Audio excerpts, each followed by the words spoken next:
Alors que Dieu vous bénisse à tous dans cette soirée, que ça me fait plaisir de vous voir tous. Donc je vais prier le Seigneur pour les moments et après je vais attaquer le message comme prévu.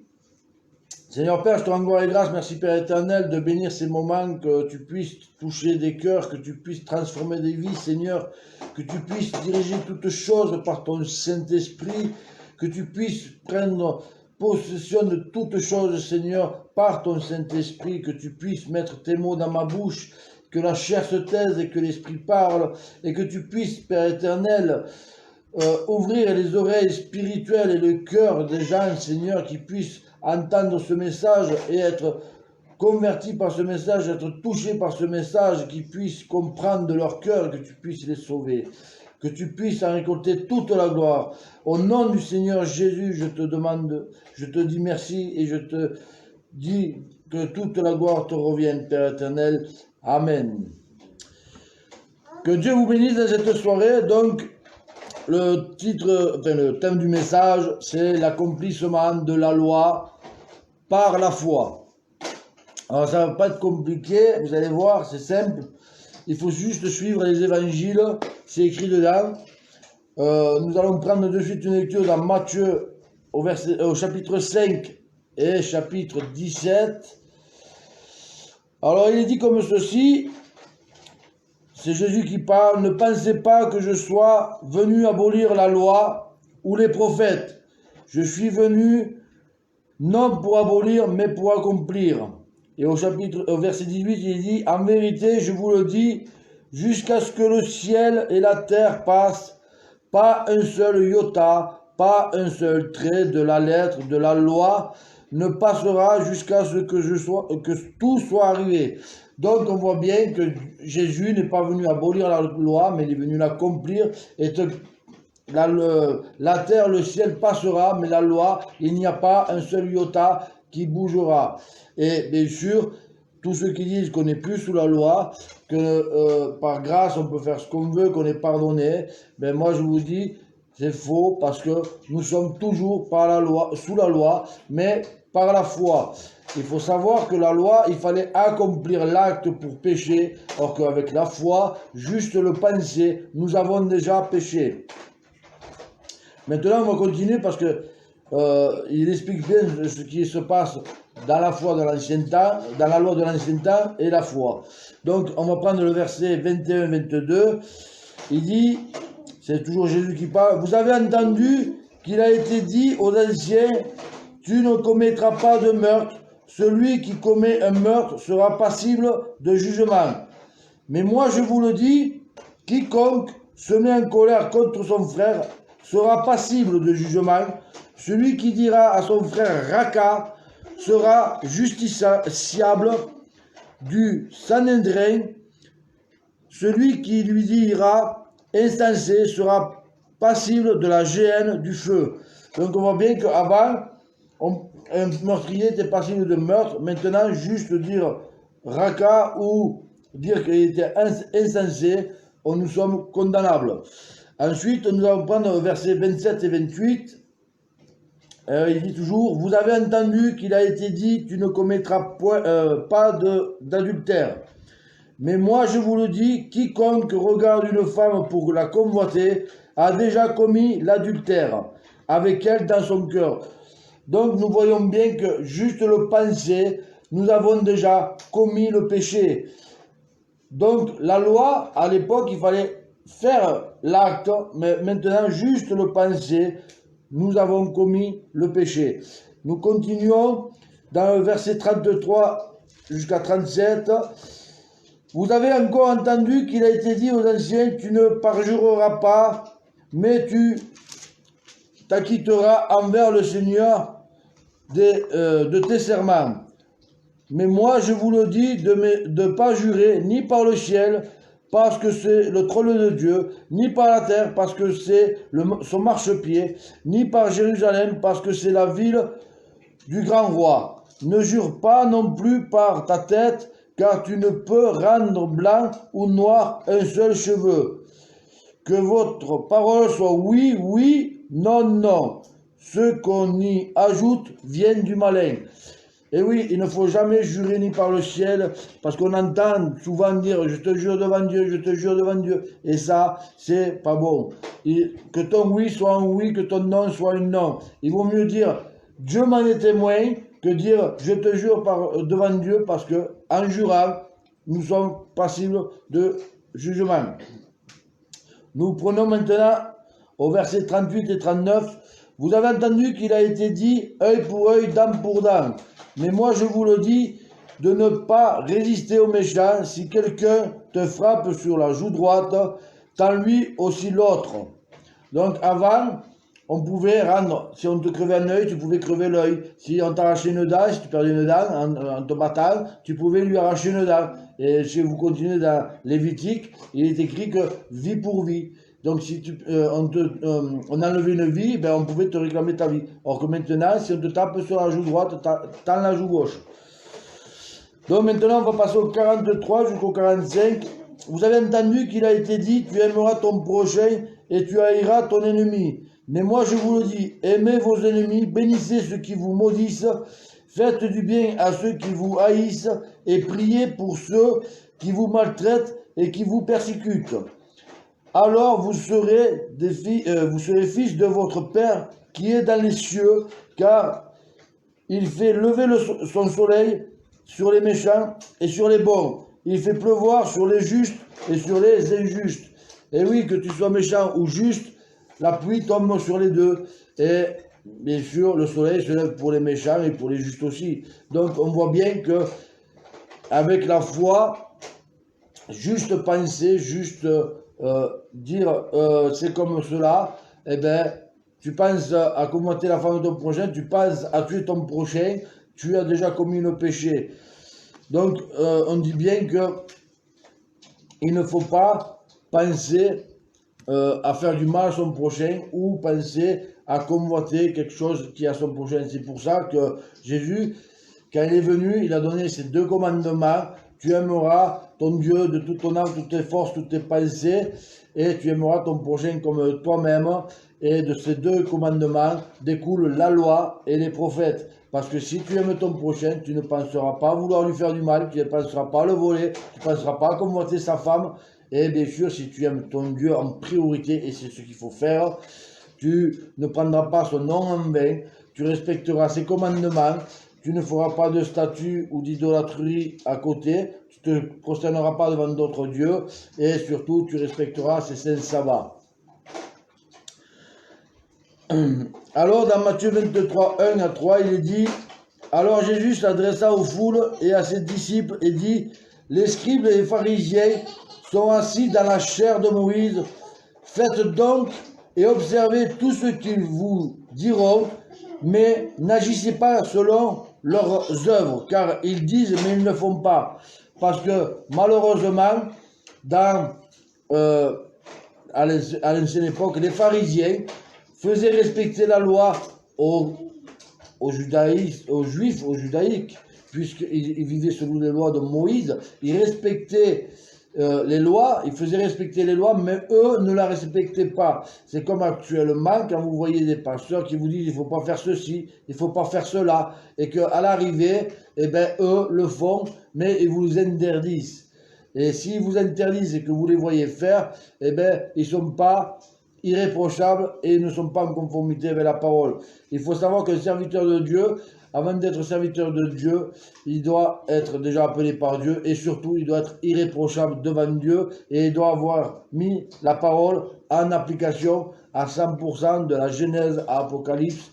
Pourquoi? Parce que nous devons montrer l'exemple et nous devons à tout prix refléter Christ. Comme Paul disait dans 1 Corinthiens 11 au verset 1, soyez mes imitateurs comme je suis imitateur de Christ. Eh bien, nous devons imiter Christ pour montrer l'exemple à nos brebis qui sont dans les églises, à nos brebis qui nous suivent même sur Internet, et surtout, ne pas leur dire de ne pas faire ceci ou pas faire cela, et que nous le fassions, parce que nous ne sommes pas irréprochables et nous ne sommes pas justes. Pourquoi? Parce que je ne vais pas te dire de ne pas voler. Si tu me vois voler, tu me dirais toi-même, attends, tu me dis de ne pas le faire, mais toi tu le fais. Donc ça ne va pas. Donc il faut que moi, je montre l'exemple. Il faut que je sois un exemple pour les chrétiens et pour les chrétiennes.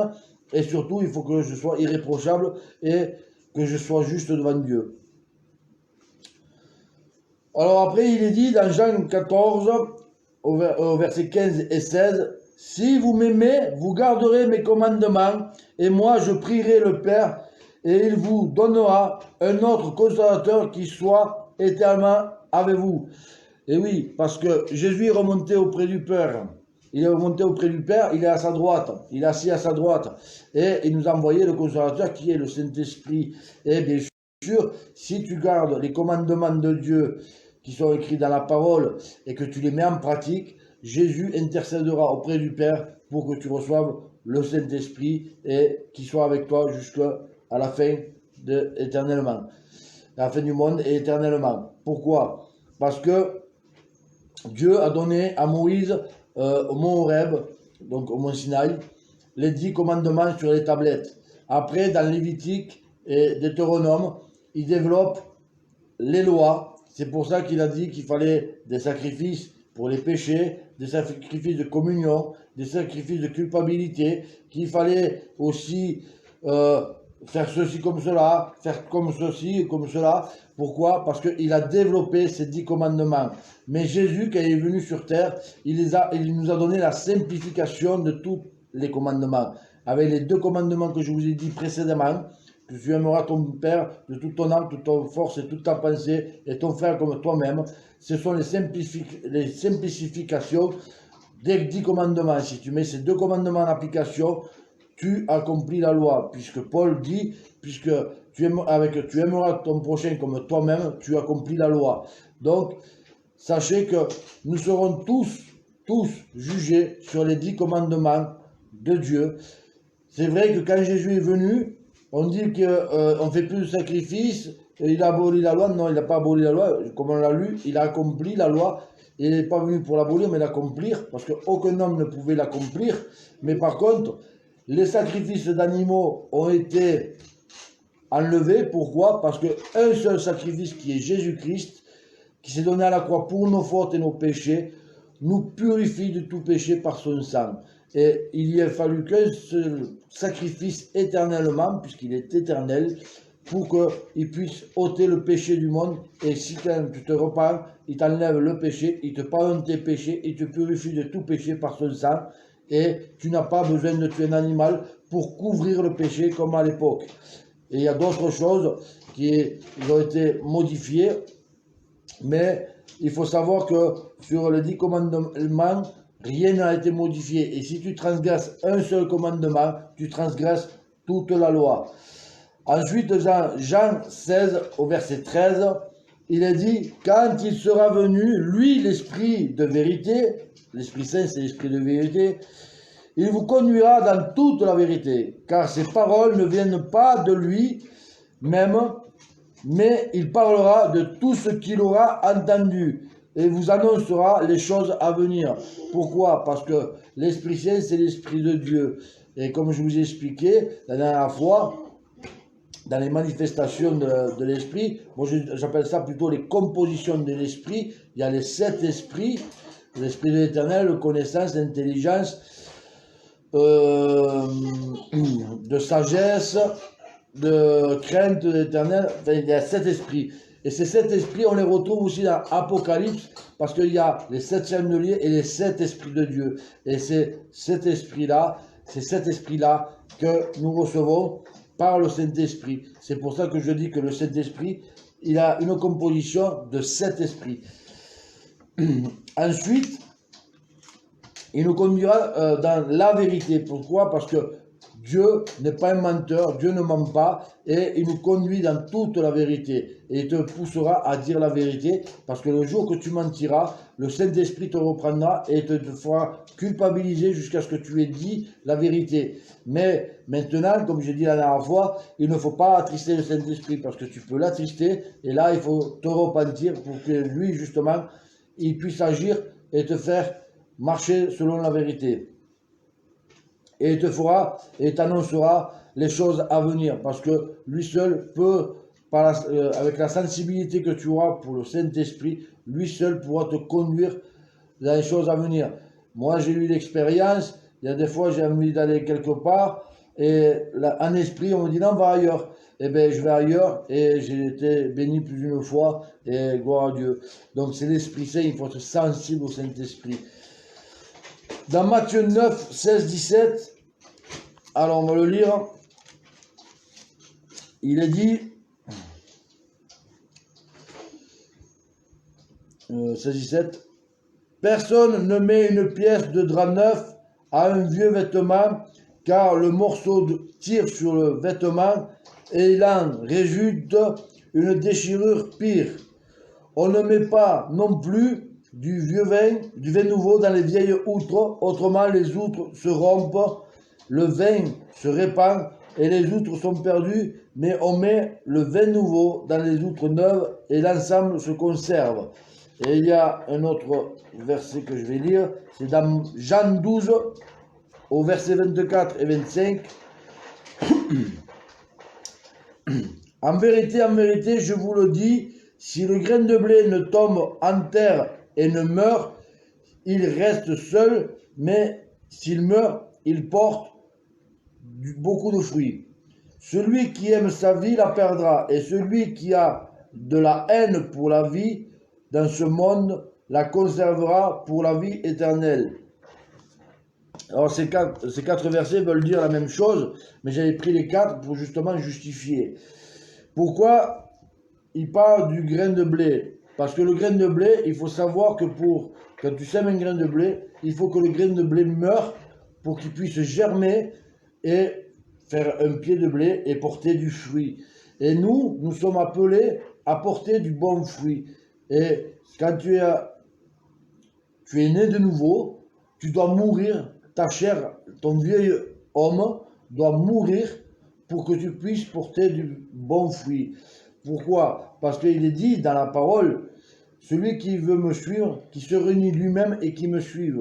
Il faut que tu te renies toi-même, il faut que tu fasses passer Dieu en priorité en toutes choses pour porter du bon fruit. Si tu penses à ta chair, si tu penses que Dieu te demande de faire quelque chose, tu dis oui, mais moi je ne veux pas parce que ça fait du mal de le faire ou quoi que ce soit. Ça veut dire que tu penses plus à ta chair et tu n'obéis pas à Dieu. Ce que Dieu te demande, c'est de le suivre à 100%.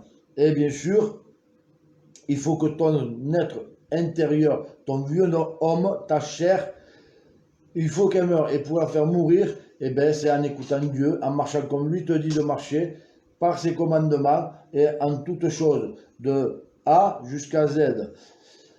Pourquoi? Parce que si tu ne meurs pas, tu ne pourras jamais porter du bon fruit. Et c'est pour ça qu'il est dit dans la parole que quand tu portes du fruit, il y en a qui portent 100 fruits, d'autres qui portent 60, d'autres 40, parce que l'Esprit Saint donne à chacun selon ses capacités. Mais il y aura des gens qui seront évangélistes, ils seront évangélisés, il y en a d'autres qui seront chanteurs, ils seront que chanter, mais ils ne pourront pas parler devant une caméra, devant une église, parce qu'ils seront trop timides. Il y en aura d'autres qui seront pasteurs, parce que Dieu va leur donner la capacité de pouvoir prêcher sa parole, mais cela, c'est selon sa capacité, puisque lui nous sonde le cœur et les reins. Et lui seul connaît tes capacités et il ne te mettra pas d'épreuve au-delà de tes capacités, parce que si tu ne peux pas prêcher, parce que tu es trop timide, il ne te dira pas d'aller prêcher.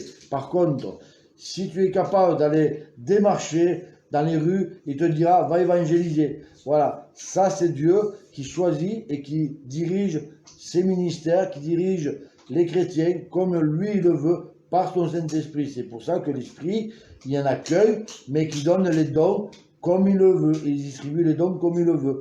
Nous ne pouvons pas dire je veux avoir le don de prophétie, je veux avoir le don des langues. Non, c'est pas toi qui choisis, c'est Dieu et son Saint-Esprit. C'est le Saint-Esprit qui distribue à chacun comme il entend. Ensuite, dans Marc 3, 33 et 35, de 33 à 35, il est dit « Qui est ma mère et qui sont mes frères ?» Et dans le 35, il est dit « Qui fait la volonté de Dieu, celui-là est mon frère, ma mère, ma soeur. Donc on voit bien que c'est celui qui fait la volonté de Dieu qui sont frères, sœurs et mères de Jésus. Pourquoi? Parce que c'est celui qui garde ses commandements et qui les met en pratique, qui est son frère et co-héritier du royaume des cieux. Ensuite, bien sûr, nous savons que marcher selon la parole, il y en a qui disent qu'ils marchent selon la parole, mais il faut une marche de piété, et puis une fois sortis de l'église, malheureusement, ils marchent selon le monde. Mais sache que si tu fais cela, tu es en désaccord avec la parole et avec Dieu. Si tu te dis chrétien, si tu te dis chrétienne, il faut que tu mettes les commandements de Dieu en application. Si tu ne les mets pas en application, malheureusement pour toi, tu auras des comptes à rendre à Dieu. Parce que tu peux cacher à l'homme que quand tu es à l'église, tu pries, tu chantes, peut-être tu es pasteur, peut-être que tu prêches, et puis une fois chez toi, tu vis selon le monde, et tu crois que personne ne te voit. Tu regardes à droite, tu regardes à gauche, personne ne m'a vu. Mais seulement celui qui t'a vu est le plus important. C'est celui qui est au-dessus de toi. Et celui-là, souvent on l'oublie. Celui-là, malheureusement, personne ne le voit et personne n'y pense. Mais c'est le plus important, c'est lui qui te jugera. C'est pas celui qui est à droite, c'est pas celui qui est à gauche. Le juge, il est en haut. C'est celui qui a la meilleure des caméras. Il a tous les regards fixés sur toi. Parce que du moment que tu deviens enfant de Dieu, il a les regards fixés sur toi, voir si tu suis ses chemins, si tu marches comme lui te dit, et si tu obéis à ses commandements. Maintenant, si tu veux la solution pour savoir comment marcher selon Dieu, tu liras Josué 1,8, et il est écrit, « Ce livre de la loi ne s'éloignera pas de ta bouche. Tu y méditeras jour et nuit pour observer et mettre en pratique tout ce qui y est écrit, car c'est alors que tu mèneras à bien tes entreprises, c'est alors que tu réussiras. » Ça veut dire que le livre qu'il y a devant moi, là, ça s'appelle la Bible, c'est la parole de Dieu. Il faut la méditer jour et nuit et il faut la mettre en pratique. Et à ce moment-là, quand tu la mettras en pratique, eh bien, tout ce que tu entreprendras, tu le réussiras parce que tu seras accompagné de Dieu. Parce que Dieu exauce les justes, mais se détourne des méchants. Alors, si tu es droit et juste envers Dieu, automatiquement, je te le dis, Dieu t'exaucera et Dieu te fera réussir tes entreprises. Sinon, je te le dis, tu auras des comptes à rendre. Maintenant, il y a 10 commandements, il ne faut pas en transgresser un. Pourquoi? Parce que les 10 commandements, c'est ceux qui t'amèneront à la vie éternelle. C'est les commandements de Dieu, c'est là-dessus que tu seras jugé. Tu ne seras pas jugé sur la loi de Moïse, tu ne seras pas jugé sur l'alliance d'Abraham ou sur l'alliance de Noé, mais tu seras jugé sur les 10 commandements, puisque des 2 commandements découlent la loi et les prophètes. Et Paul dit, si tu aimes ton prochain comme toi-même, tu accomplis la loi. Donc la loi, ce sont les 10 commandements. Il n'y en a pas d'autres. Dieu n'a jamais donné des lois comme on a dans les lois de l'homme, où c'est qu'il y a 300 ou 400 lois. En France, il y a, je ne sais plus combien, il y a 700 ou 800 lois, et chaque mois, il y a plus de 400 avenants qui sont votés. Mais moi, je vous le dis, c'est pas ça, les lois de Dieu. Les lois de Dieu, ce sont les 10 commandements. Et les 10 commandements, vous pouvez les retrouver dans Exode 20. Vous les lirez et vous vous efforcez à les mettre en pratique. Alors, il y en a que malheureusement, ils disent, ouais, mais moi, nous, on rend un culte le dimanche à Dieu parce que nous, on ne fait pas le sabbat, tout ça. Eh bien, je vais te dire quelque chose juste après cette vidéo. Je vais te dire une révélation prophétique que j'ai eue ce matin parce que, justement, il y a l'ennemi qui attaque en puissance et si, malheureusement pour toi, tu ne fais pas ton sabbat comme Dieu le veut, parce que tout le monde dit que c'est le sabbat, c'est pour les juifs, et moi je vous dis que non, le sabbat, il vient de Dieu, puisqu'il s'est reposé le 7e jour, et il a sanctifié ce jour. Et ce jour-là, c'est le samedi, et non le dimanche, ni le lundi, ni le mardi. Et l'ennemi est en train d'attaquer avec puissance, et je vous donnerai la pensée prophétique que j'ai eue ce matin en regardant un truc. J'ai partagé la vidéo du pape, il en parle justement, mais voilà, si tu veux marcher selon Dieu, efforce-toi de mettre en pratique les 10 commandements. Si tu ne mets pas en pratique et tu ne t'efforces pas de les mettre en pratique, sache que tu seras jugé dessus, tu seras condamnable et tu rendras des comptes à Dieu. Pas moi, je suis qu'un homme. Moi, c'est pas moi qui va te juger, c'est lui. Et bien sûr, si tu aimes ton prochain comme toi-même, tu accompliras la loi, puisque tu dois aimer ton Dieu en priorité, puisqu'il est écrit dans la parole, celui qui aimera son père, sa mère, son fils, sa fille plus que moi n'est pas digne de moi. Donc il faut faire passer Dieu avant tout en priorité. C'est pour ça que le premier commandement est le plus grand, c'est tu aimeras ton Dieu de toute ton âme, de toute ta force, de toute ta pensée. Et le deuxième, tu aimeras ton prochain comme toi-même et tu accompliras la loi, puisque de ces deux commandements découle la loi et les prophètes.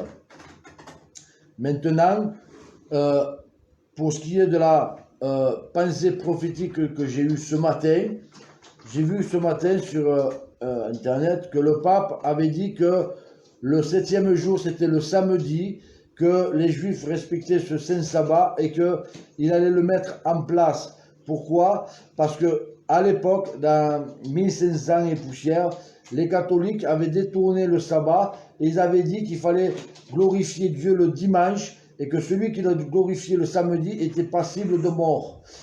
Maintenant, l'ennemi, il sait que les temps sont courts et que Jésus revient bientôt et que maintenant les chrétiens, plus en plus, il y en a qui le fêtent le sabbat. Donc je vais vous dire une pensée prophétique que j'ai eue ce matin, parce que jusqu'à maintenant, il y a des chrétiens qui ne fêtent pas le sabbat, ils ne font pas le sabbat. Et le problème, c'est que Dieu, ça fait 6000 ans qu'il a, entre 5 et 6000 ans que la parole, que les lois sont écrites, il a commandé à l'homme de pratiquer le sabbat. Mais l'homme ne le pratique pas et ne respecte pas ce sabbat. Ça veut dire qu'il ne celui qui ne le fait pas ne respecte pas Dieu. Mais maintenant, avec le communisme qui va être fait au mois d'octobre, avec toute la religion unique que le pape veut mettre en place, il va demander que nous respections le saint sabbat.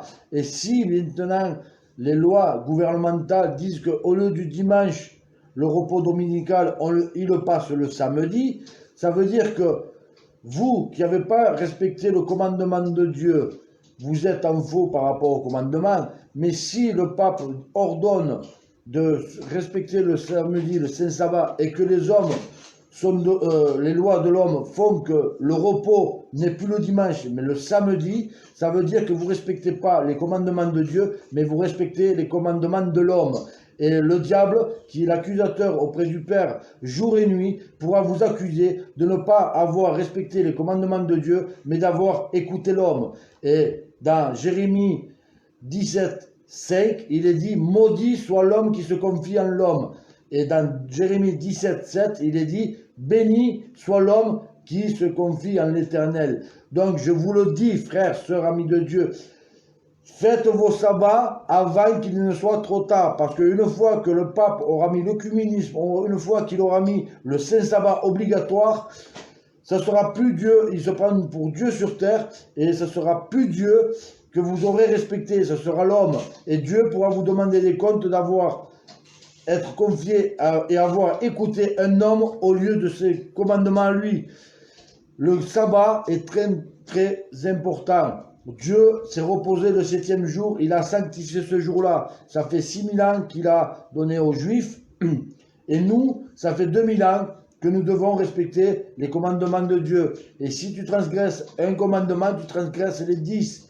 Donc ton sabbat, je te conseille de t'y mettre vite, avant le mois d'octobre, avant que le pape, avec le communisme, le mette en application. Parce que s'il le met en application, ça ne sera plus que tu auras écouté Dieu, mais tu auras écouté l'homme. Et Dieu ne pourra pas te pardonner cela, puisqu'il est écrit, comme j'ai dit, maudit l'homme qui se confie en l'homme.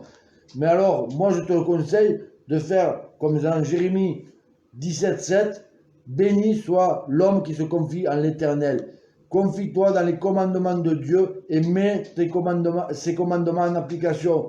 Et je te conseille surtout de mettre le sabbat en application avant que le pape le mette. Parce que sinon, le diable pourra t'accuser devant Dieu d'avoir écouté l'homme et pas le Dieu lui-même. Donc, qu'est-ce qui est plus important, d'écouter l'homme ou d'écouter Dieu? Si Dieu te dit de le faire, fais-le. Parce que si tu attends que l'homme te dise de le faire et qu'il t'oblige à le faire, je te promets que Dieu te demandera des comptes. Alors voilà la pensée prophétique. Écoute Dieu, n'écoute pas l'homme. Si tu le fais trop tard, malheureusement pour toi, Dieu te demandera des comptes. Voilà. Que Dieu vous bénisse dans cette soirée. Le message, il est passé. J'espère que vous avez compris que par rapport à ces deux commandements et avec l'amour pour son prochain, nous accomplissons les lois de Dieu qui sont les 10 commandements. Il n'y a pas 50 lois, il n'y a pas 50 positions. Ce n'est pas parce que les Juifs vivent sous la loi mosaïque, mais la loi mosaïque, ce sont les développements des 10 commandements. Et la loi de Jésus, les 2 commandements qu'il a donnés, eh bien, ce sont la simplification des 10 commandements. Si tu aimes ton Dieu en priorité et que après tu aimes ton prochain comme toi-même, tu accompliras la loi, les 10 commandements. Les 10 commandements, c'est là-dessus que tu seras jugé. Et si tu ne te tiens pas à ces 10 commandements, Dieu pourra te demander compte. Et sache que Dieu lui-même a dit, celui qui transgresse un commandement, il transgresse toute la loi. Alors, oui, sœur, frère, ami de Dieu, il est temps de se mettre en conformité avec la parole avant qu'il ne soit trop tard. Vous voyez, l'ennemi commence à attaquer avec puissance. Il ne faut pas oublier que l'ennemi est puissant. Nous avons un Dieu tout puissant, mais l'ennemi est puissant. Il faut savoir que s'il met le sabbat obligatoire, je vous le dis, ça ne sera plus parce que Dieu vous l'aura donné, mais c'est parce que l'homme vous l'aura donné. Et Dieu pourra vous demander des comptes. Alors faites votre sabbat avant que lui le mette, parce que comme ça, le diable ne pourra pas vous accuser devant Dieu jour et nuit comme il le fait actuellement. Que Dieu vous bénisse dans cette soirée. Je vais prier pour clôturer cette réunion. Et merci. Et remercier Dieu pour cette réunion et prier aussi pour les malades parce qu'il y en a beaucoup et il y en a beaucoup qui ont besoin. Et ensuite, je fermerai la réunion et le frère Bourron pourra faire la dernière partie de sa presse qu'on n'a pas pu voir hier. Seigneur Père, je te rends gloire et grâce. Merci Père éternel pour ce moment que nous avons passé.